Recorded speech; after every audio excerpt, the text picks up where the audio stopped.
এই ছেলে,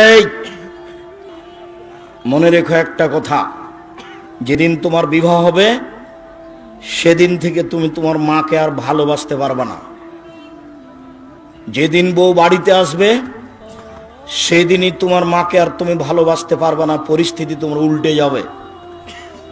দিন যত যাবে পরিবেশ তত জটিল হবে। এক সময়ে মনে হবে এই মাটির উপরে সবচেয়ে বড় শত্রু আমার মা।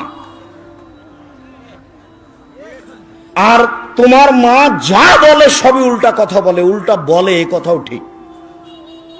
আরে টাকা দিয়েছো তুমি ফল খেতে, টাকাটি তোমার মা তোমার বড় বোনকে দিয়ে পাঠিয়ে দিয়েছে।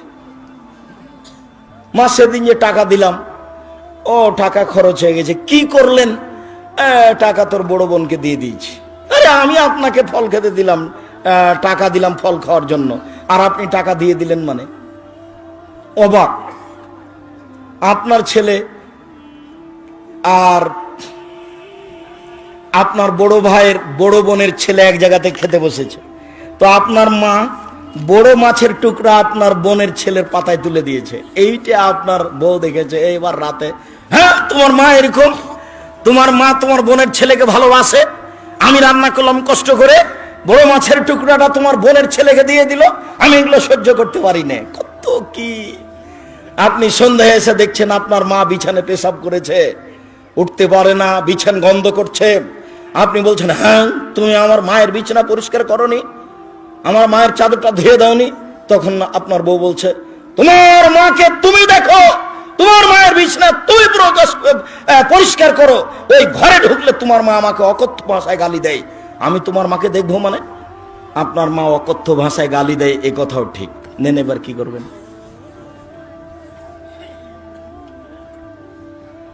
এত কিছু করার পরেও মা যে ঘরে থাকে সেই ঘরে তুমি জোরে হাঁটতে পাবো না। আমি বলিনি, আল্লাহ বলেছে। এত কিছু বলার পরে তোমার মা যে ঘরে থাকে সেই ঘরে তুমি জোর করে কথা বলতে পাবে না।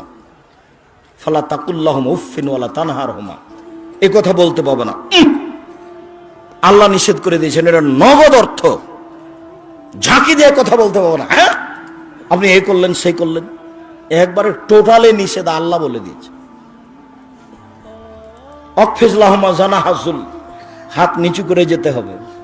মনে পড়ে না একদিন দৃশ্য নকল করছিলাম, মনে পড়ার তো কথা যে রাজশাহীর মেয়র এসেছেন নওদাপাড়ায় আমচত্বরে, তো শাহ মকদম থানার ওসি এইভাবে দাঁড়িয়েছেন, এইভাবে দাঁড়িয়ে বলছেন, স্যার এখন কি করব স্যার? তা আমি তো দৃশ্য দেখে অবাক হয়ে গেলাম। আমি তো পাশে বসেছিলাম সেই দিন, যেটা ব্যাপার কি, এটা তো ছিল মায়ের জন্য, এইটা কি করে মেয়র পেল? এটা তো মায়ের জন্য ছিল, কিভাবে এখানে চলে আসলো? অথচ মায়ের সামনে এভাবে যাওয়ার কথা আল্লাহ বলছে। আবার বলছেন শেষের দিকে, অকুর রব্বির হামহুমা কামা রাব্বায়ানি সগীরা, হে আল্লাহ তুমি আমার পিতা মাতাকে ওইভাবে দেখো বাল্য অবস্থায় আমাকে যেভাবে দেখেছিল, যার কারণে আপনাকে আমি সলাতের শেষে সালাম ফিরার পূর্বে একটা দোয়া পড়ার জন্য পরামর্শ দিয়েছি, মনে আছে কি? রব্বির হামহুমা কামা রাব্বায়ানি সগীরা। আর এটা যেন মনে থাকে এর জন্য কি বলেছি বলেন তো দেখি? জাযাকাল্লাহ খায়ের। 2 রাকাত সালাত আদায় করতে হবে। 2 রাকাত সালাত আদায় করে আল্লাহকে বলতে হবে, আল্লাহ তুমি আমাকে এই দোয়াটা বলার তৌফিক দান করো, আমি যেন না ভুলি। সব সময় সালাত শেষে সালাম ফিরার পূর্বে রব্বির হামহুমা কামা রাব্বায়ানি সগীরা এই দোয়া বলার জন্য আমি আল্লাহর কাছে 2 রাকাত সালাত আদায় করে সাহায্য চাওয়ার জন্য বলেছি পৃথিবীর সকল দিনী ভাই বোনকে। সম্মানিত দিনী ভাই বোন, আল্লাহর নবী বলেন, চিরদিনের জন্য মায়ের অবাধ্য চলা হারাম, চিরদিনের জন্য মায়ের অবাধ্য চলা হারাম। শোনো, আরো তোমাকে সতর্কতার সাথে বলছি, তুমি বারবার পেশাব করছো, তুমি বারবার পেশাব করছিলে বিছানে, তখন তোমার মায়ের জন্য একটা জায়েজ ছিল একটু হাসি মুখে আঘাত করা।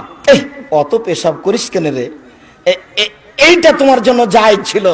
এখন তোমার মা তোমার কোলে, তোমার মাকে তুমি এইভাবে বলতে পারো না, কি যে করি, এত পেশাব কেমনে পরিষ্কার করি, হ্যাঁ কি যে করি, যখন তখন পেশাব করছে, এরকম কথা বলার সুযোগ নেই।